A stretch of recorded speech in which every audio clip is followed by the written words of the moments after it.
masada marohata martanya kita. Asini roha madihamu dohot dame nasian debata amata dohot sian Tuhan Yesus Kristus. Amin. Huriani Tuhan ta nahina holongan di bagasan goarni Tuhan Yesus Kristus. Hatani debata di hita di bagasan pertanyaan di borginon. Iman antar surat di 2 Timotius bitusada mamukasian ayat sada sahatro di ayat 10 opat. Di hita nama buah bibel tapuka ma bibel ta asata jaha hatani tuhatta secara responsoria. 2 Timotius bitusada mamukasian ayat sada sahatro di ayat 10 opat. Songonoma hatani tuhatta di hita. Au surat tinongos ni si Paulus apostel ni Kristus Yesus marhite sian tahi ni debata marguru tu baga-baga hangoluan na di bagasan Kristus Yesus.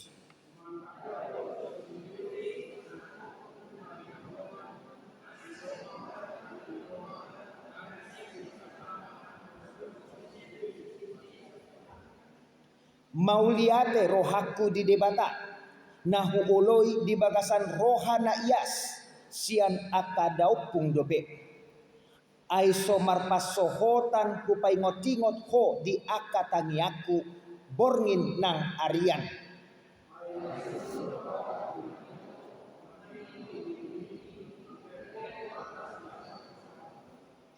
Ai huingot doha porsiaomu naso marlauki namaringanak kian di bagasan opungmu boru si Luis nang di bagasan inangmu si Oinike alai dohot do di bagasako di hapor siai rohaku.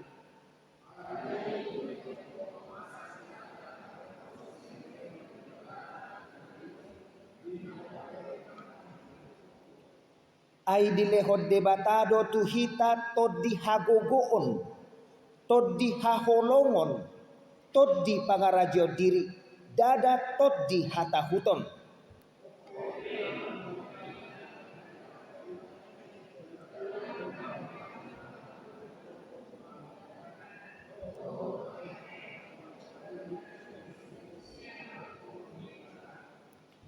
Ai di palua jala di jou dohita marhite-hite pa jouon nabadia dada marguru tu ulaota tung sian tahina dohot sian asini roha na binasa basahot tuhita di bagasan Kristus Yesus nasian bulan di mulana.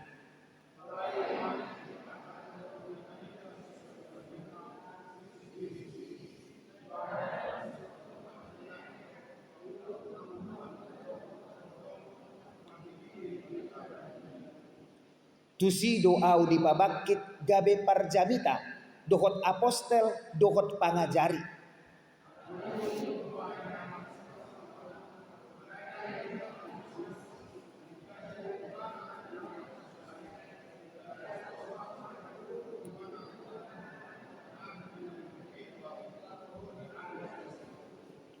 Ihutton maak kapoda natikosi tiruomu songon naung binegem sian au di bagasan hapor seaun dohot holong di roha nadi Kristus Yesusi.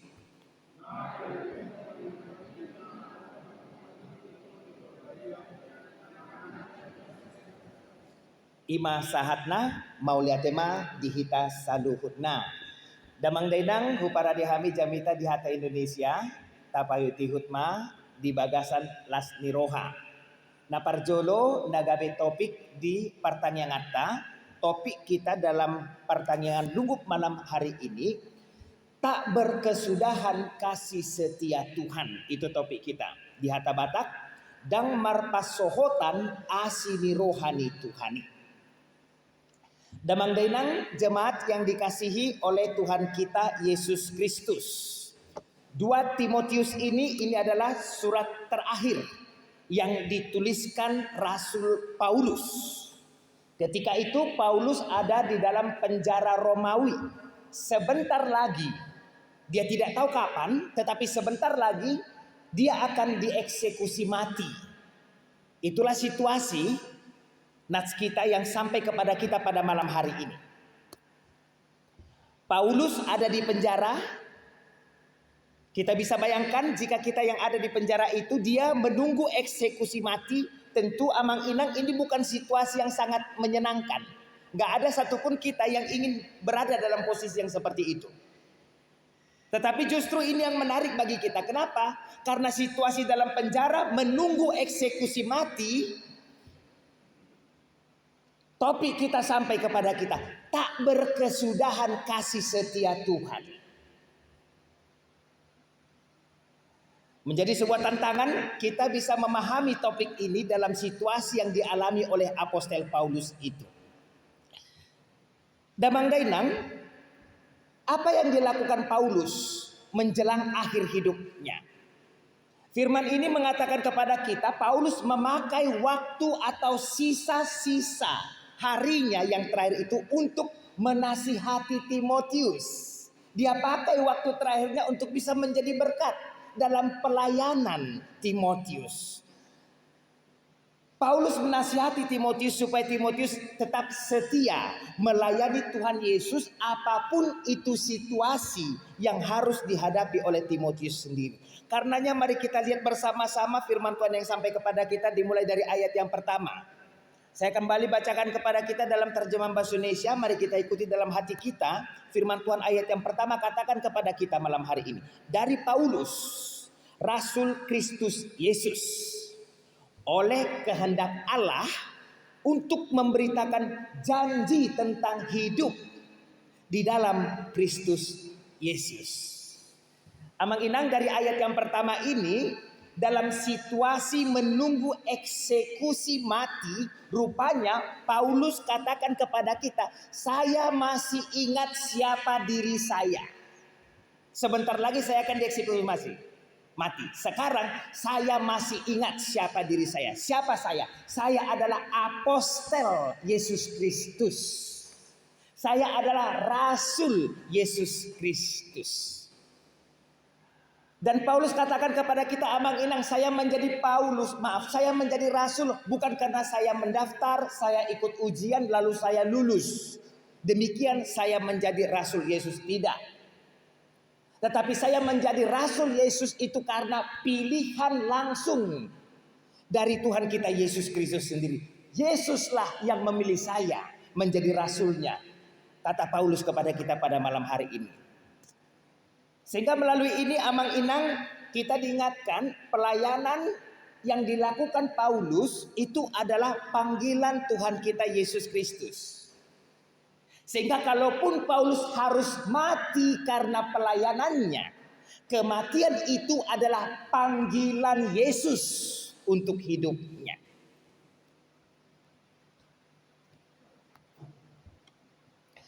Dalam hal ini Damang Dainang, bagi kita semua kita tentu dipanggil untuk melayani, bukan hanya Paulus. Seperti Paulus, seperti Timotius, semua kita dipanggil Tuhan untuk melayani. Tetapi sebelum kita melayani, mari kita pastikan dulu, apa saya dipanggil Tuhan apa enggak?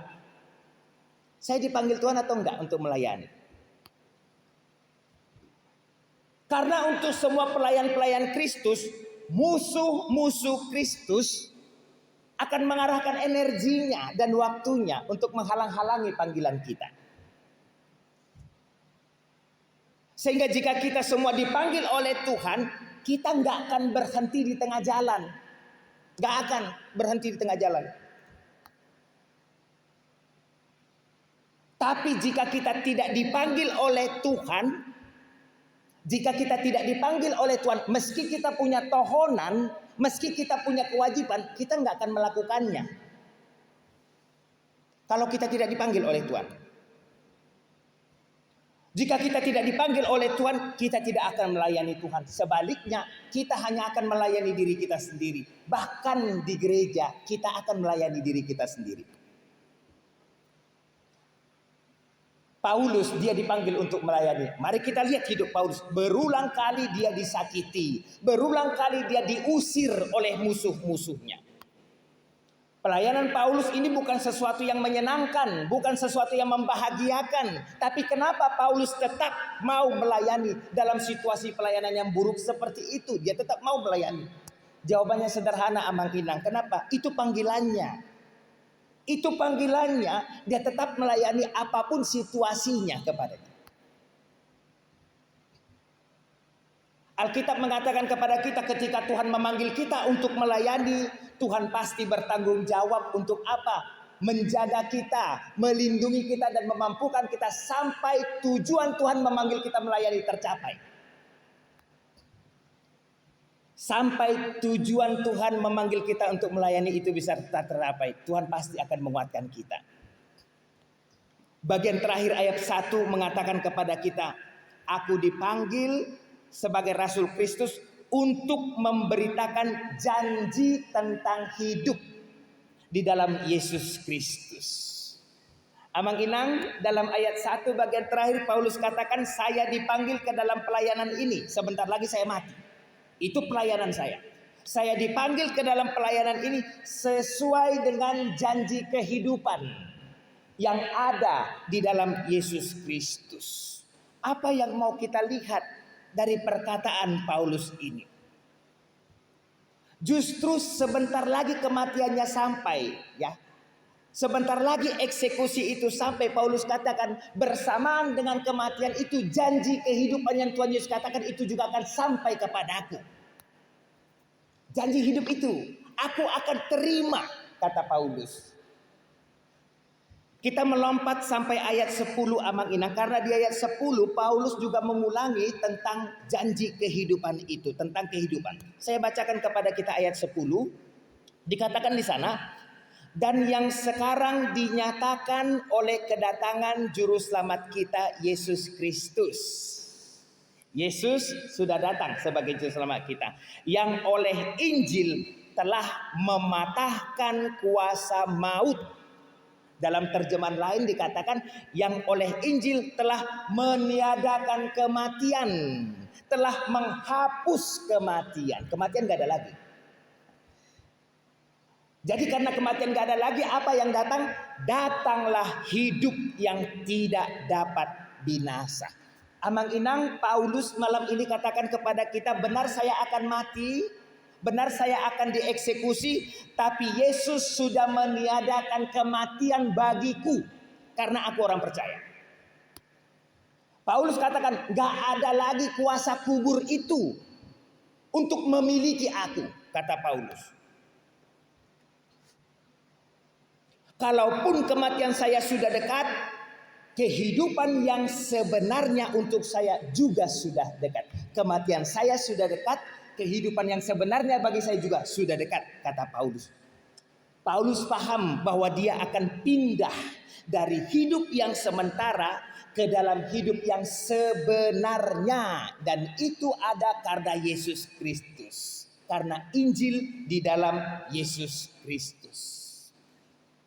Tentang ini Amang Inang, firman Tuhan mengajak kita, mari kita hadapi apapun pergumulan hidup berat kita saat ini. Mari kita hadapi kematian kita, ya. Dengan cara apa? Fokus kepada kehidupan kekal yang sudah Tuhan sediakan kepada kita. Karena Tuhan sudah meniadakan kematian bagi orang-orang yang percaya kepada Yesus Kristus. Ini firman yang membawa penghiburan bagi Paulus dan pasti juga bisa membawa penghiburan bagi kita. Selanjutnya ayat 2 dikatakan kepada Timotius, anakku yang kekasih, kasih karunia, rahmat dan damai sejahtera dari Bapa dan Kristus Yesus Tuhan kita menyertai engkau. Amang Inang, Timotius bukan anak kandung Paulus, kita tahu tentang itu. Timotius dia lebih dari seorang anak rohani semacam itu dari Paulus sendiri. Tapi kemudian kita diperlihatkan ada hubungan yang terbentuk antara Paulus sebagai bapak rohani dengan Timotius sebagai anak rohaninya. Ada apa dalam hubungan itu? Tanggung jawab seorang Paulus kepada Timotius sebagai anak rohaninya. Paulus katakan, kasih karunia, rahmat dan damai sejahtera dari Allah Bapa dan Kristus Yesus menyertai engkau. Amang Inang, saya sudah sering mengatakan kepada kita, rumusan ini hanya diberikan kepada orang percaya. Rumusan ini hanya diberikan kepada orang Kristen. Karena orang yang menolak Yesus, mereka menolak kasih karunia di dalam Yesus. Orang-orang yang menolak Yesus, mereka menolak berdamai sejahtera dengan Allah di dalam Yesus. Tidak ada kasih karunia dan damai sejahtera bagi orang-orang yang menolak Yesus. Tetapi kasih karunia dan damai sejahtera itu ada untuk kita yang percaya dan menerima Yesus Kristus. Betapa kuatnya isi salam Paulus ini. Lalu ayat yang ketiga mengatakan, aku mengucap syukur kepada Tuhan yang kulayani dengan hati nurani yang murni, seperti yang dilakukan nenek moyangku. Dan selalu aku mengingat engkau dalam permohonanku, baik siang maupun malam. Amang Inang, sebagai bapak rohani, Apostel Paulus dalam firman Tuhan ini dikatakan dia selalu ingat kepada Timotius, anak rohaninya. Siang malam Paulus ingat. Sebelum mati Paulus ingat kepada Timotius. Bagaimana dengan kita? Siapa yang selalu ada di dalam pikiran kita siang dan malam? Siapa yang selalu ada dalam doa-doa kita setiap hari? Tentu pertanyaan saya ini, Amang Inang, hanya untuk orang-orang yang spiritual. Maksud saya orang-orang yang mau berdoa. Tetapi bagi orang-orang yang malas berdoa, ya, tidak spiritual, malas bergereja, pertanyaan ini bukan untuk mereka. Mungkin kita gak punya waktu untuk berjumpa dengan keluarga kita yang jauh. Saking jauhnya gak ada waktu kita untuk berjumpa. Tapi kita kan bisa mendoakan mereka. Mungkin kita gak ada waktu untuk mengunjungi orang-orang yang sedang sakit saat ini. Tapi kita kan bisa mendoakan mereka. Mungkin kita gak bisa mendukung saudara-saudara kita yang di Cilegon dalam pergumulan mereka mendirikan gereja. Kita gak bisa mendukung dengan pergi ke sana. Tapi kita kan bisa mendoakan mereka di sini. Berdoa, Amang Inang, itu yang dilakukan manusia yang spiritual. Paulus berdoa, Elia berdoa, Abraham berdoa, Tuhan Yesus juga berdoa. Tuhan juga mau kita semua menjadi manusia yang spiritual, hidup di dalam doa. Di sini Paulus menunggu eksekusi matinya, tetapi dia tetap berdoa, dia tetap mengucap syukur kepada Tuhan.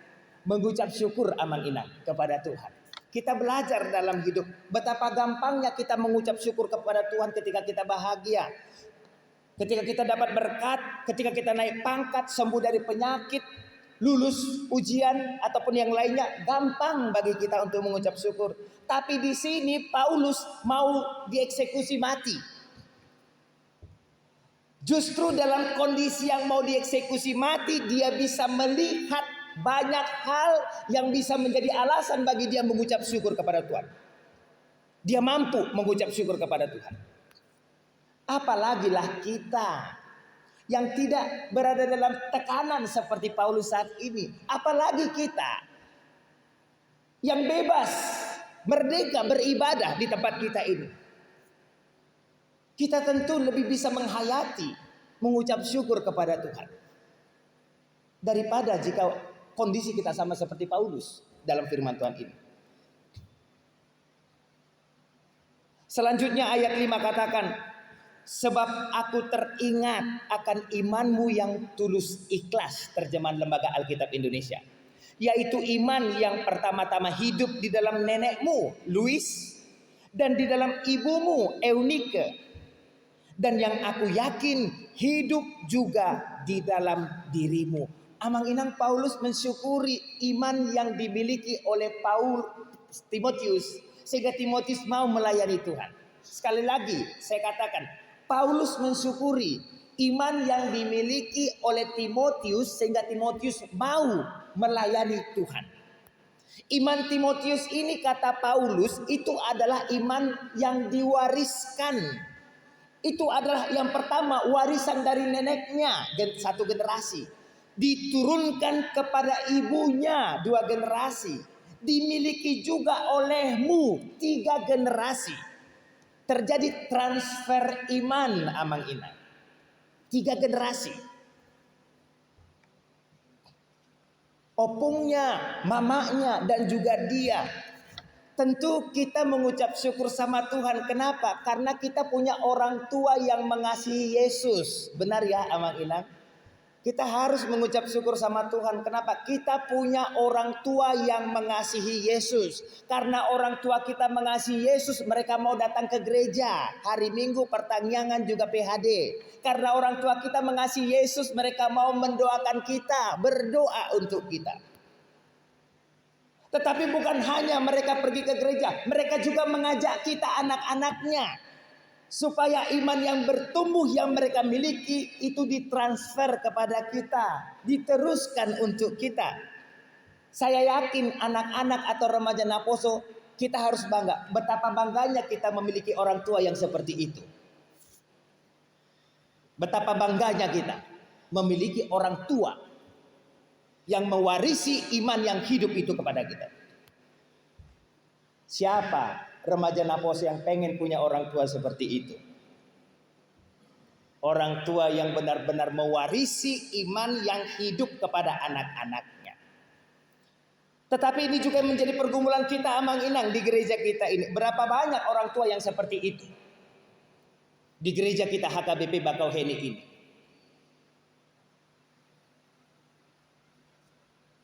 Semoga anak-anak kita bangga kepada semua orang tuanya. Ayat 6. Karena itulah kuperingatkan engkau untuk mengobarkan karunia Tuhan yang ada padamu oleh penumpangan tanganku atasmu. Amang Inang, satu kata yang menarik dalam ayat 6 ini adalah kata mengobarkan. Kata ini mengobarkan ini bermakna menyalakan api seperti itu. Biarlah apimu tetap menyala. Timotius dia hidup di dalam budaya ataupun situasi yang menekan kekristenan. Buktinya apa? Paulus dipenjara dan mau mati, dieksekusi. Itu bukti nyata. Timotius hidup dalam lingkungan yang tidak mendukung hidupnya kekristenan. Artinya lingkungan itu ingin mematikan kekristenan.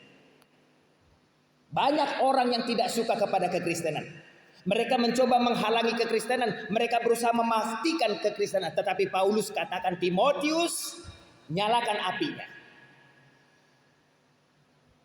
Paulus katakan Amang Inang, Timotius, nyalakan apinya.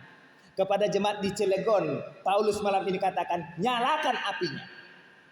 Kobarkan karunia yang sudah kamu terima melalui penumpangan tanganku, kata Paulus. Dimanapun, kapanpun, siapapun yang kamu hadapi, yang kita hadapi, jangan sampai padam api semangatmu untuk melayani Tuhan. Jangan sampai padam.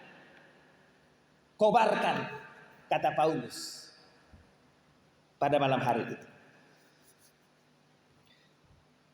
Dilanjut pada ayat 7, firman Tuhan katakan kepada kita, sebab Tuhan memberikan kepada kita bukan roh ketakutan, melainkan roh yang membangkitkan kekuatan, kasih, dan ketertiban.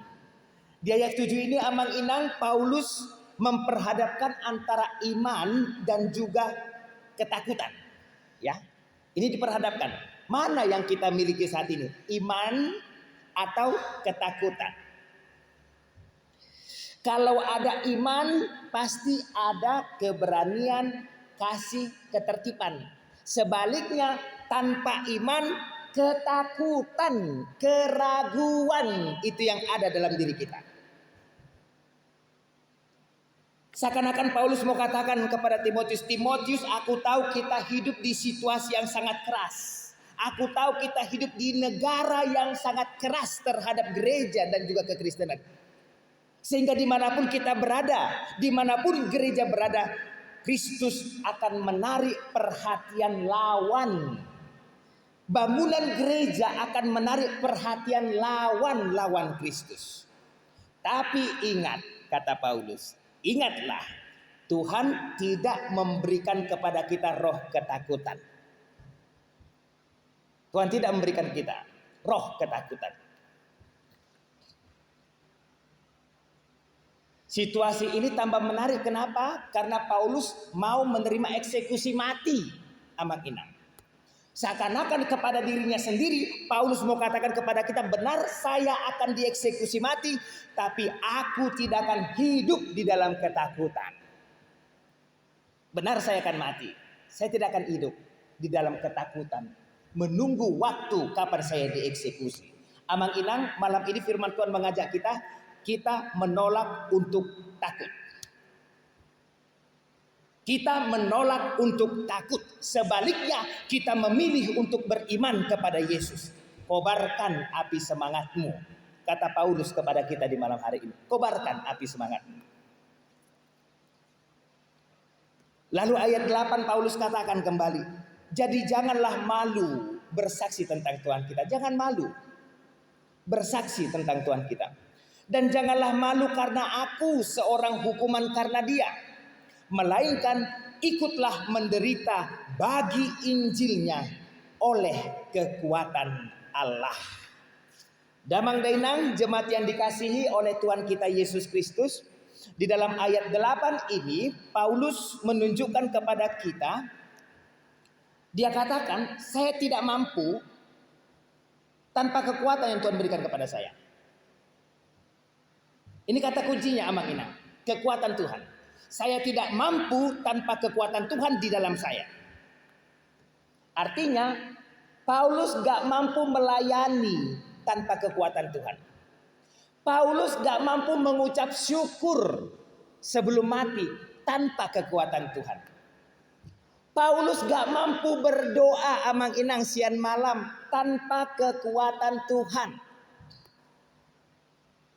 Jadi kalau kita kekurangan kekuatan Tuhan, apa yang bisa terjadi dalam hidup kita?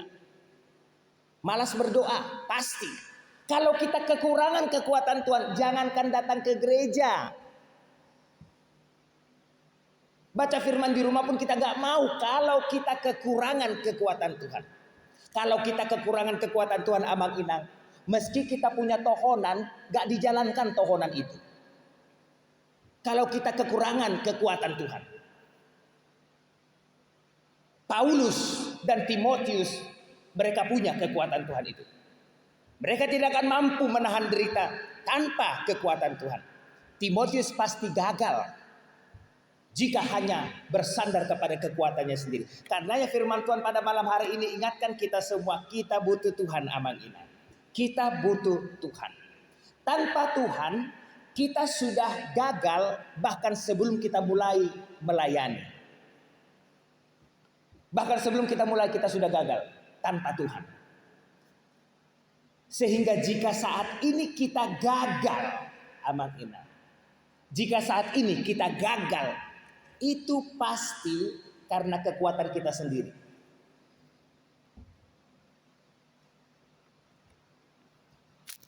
Ayat 9 firman Tuhan katakan, dialah yang menyelamatkan kita dan memanggil kita dengan panggilan kudus. Bukan berdasarkan perbuatan kita, melainkan berdasarkan maksud dan kasih karunia-Nya sendiri yang telah dikaruniakan kepada kita dalam Kristus Yesus sebelum permulaan zaman. Amang Inang, satu ayat ini ada 4 poin penting yang mau disampaikan kepada kita ayat 9. Poin penting yang pertama, firman Tuhan katakan, Tuhan memanggil kita untuk panggilan yang kudus. Amang Inang, semua kita dipanggil. Tuhan panggil kita untuk panggilan yang kudus. Kudus artinya dipisahkan. Kudus artinya dikhususkan. Tuhan panggil kita untuk panggilan yang kudus. Artinya apa Amang Inang? Kita nggak boleh sama dunia ini. Itu artinya. Kita nggak boleh sama dengan dunia ini. Dunia ini punya nilai sementara, tapi kita di dalam Yesus punya nilai kekekalan. Kita nggak sama dengan dunia ini.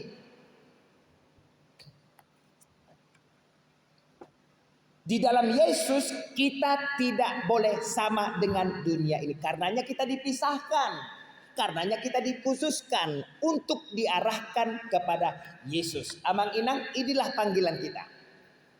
Kita dipanggil untuk menjadi kudus. Menjadi berbeda dengan dunia ini. Itu poin penting yang pertama. Kita harus berbeda dari dunia. Poin penting yang kedua, Paulus katakan, kita dipanggil bukan karena kebaikan kita. Bukan karena kesalehan kita dipanggil. Paulus bukan berjuang supaya dia lulus dipanggil menjadi Rasul Yesus. Kita juga tidak melalui semacam tes kelayakan sehingga kita bisa menjadi pengikut Yesus. Enggak. Kita dipanggil bukan karena kebaikan kita. Kita dipanggil bukan karena keunggulan kita. Bukan. Ini poin penting kedua yang diingatkan kepada kita. Kita adalah orang-orang yang terpanggil, tapi itu bukan karena siapa kita. Poin penting ketiga, Paulus katakan, panggilan kita didasarkan kepada maksud dan kasih karunia Tuhan. Amang Inang, malam ini kita diingatkan, Tuhan punya maksud untuk kita pribadi-pribadi ketika Dia panggil kita. Tuhan punya maksud. Kita jadi Kristen karena Tuhan punya maksud untuk kita. Pernahkah kita sadari kebenaran itu?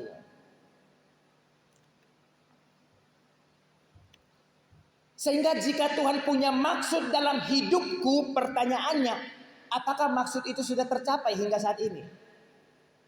Itu yang harus menjadi perenungan kita semua. Tuhan punya maksud ketika Dia memanggil kita menjadi pengikutnya. Apakah maksud itu sudah tercapai, Amang Ina, sampai saat ini?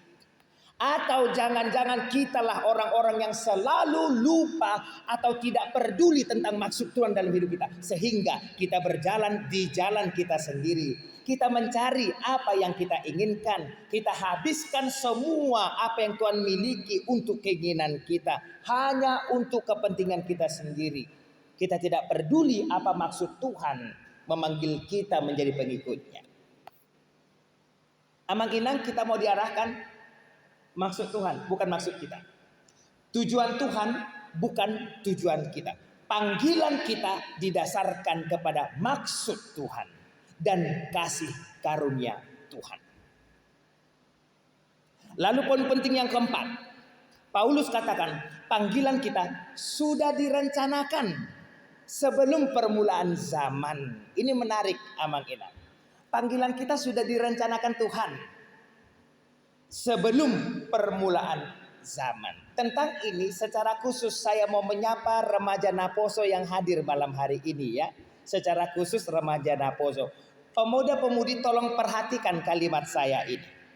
Tolong perhatikan kalimat saya ini. Saudara sudah dipanggil Tuhan sebelum permulaan zaman.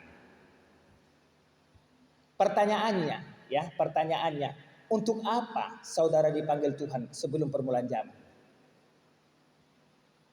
Untuk apa Tuhan memanggil saudara?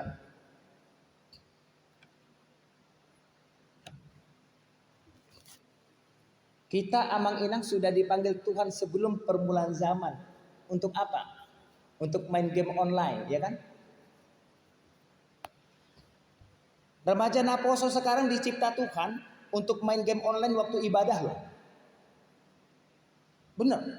Untuk main game online waktu khotbah. Untuk apa lagi? Untuk main TikTok, benar nggak?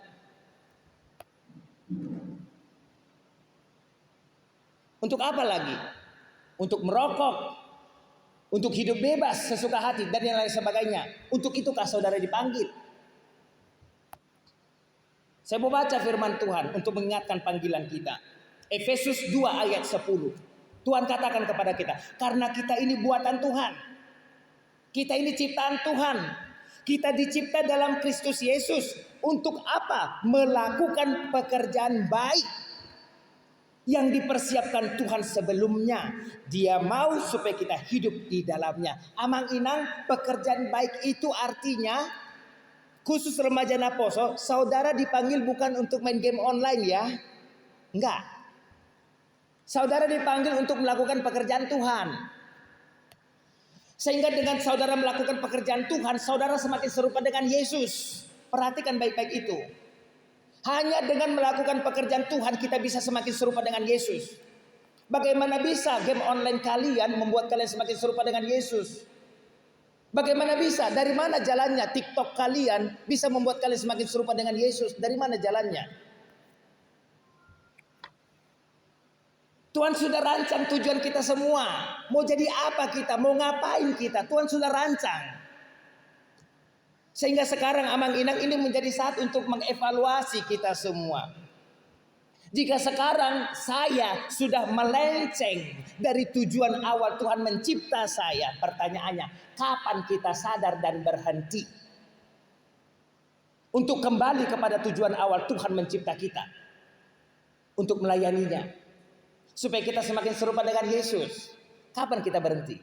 Kalau kita sudah jauh melenceng dari tujuan awal Tuhan mencipta kita. Kita lanjut ayat yang ke-12. Itulah sebabnya aku menderita semuanya ini. Panggilan pelayanan itu. Itulah sebabnya aku menderita semuanya ini. Tetapi aku tidak malu.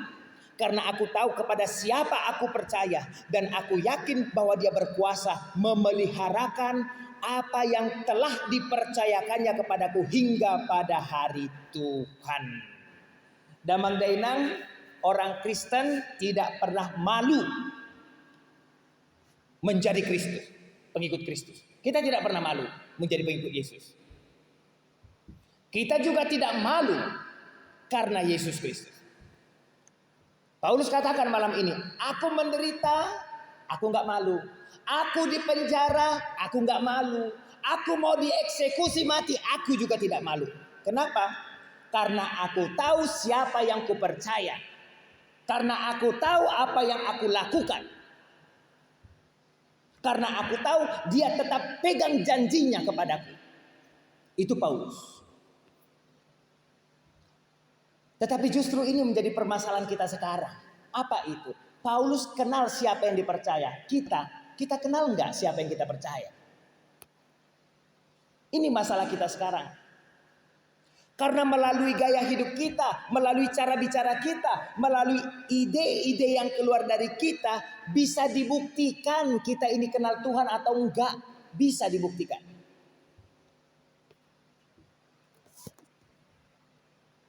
Orang tua dan anak sama-sama malas gereja. Apa mereka kenal Tuhan?